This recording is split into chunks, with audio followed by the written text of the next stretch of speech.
একদম ভ্যালুলেস হয়ে যাবে।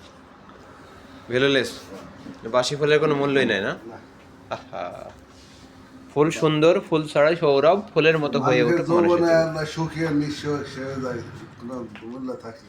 আহা, তাই তো। এখন কারিনা বলেন আর ক্যাটরিনা বলেন আর অমুক বলেন, খুব দাম, মানে ফুলের মতো হয়ে যাবে, তখন তার কোনো ভ্যালু থাকবে না।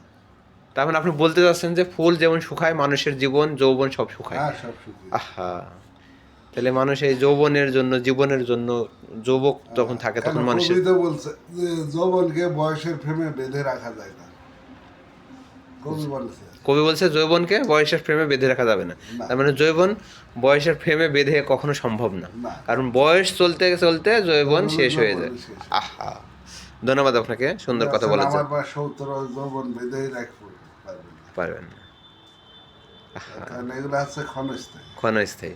কারণ শরীরে চামড়া চুমড়ি টান টান দিয়ে করে করা যায়, কিন্তু যৌবন তো ঠিক করা যায় না। না, না, না। যেমন ঠিক করার কোনো উপায় নেই। ধন্যবাদ আপনাকে সুন্দর করে কথা গুছিয়ে বলার জন্য।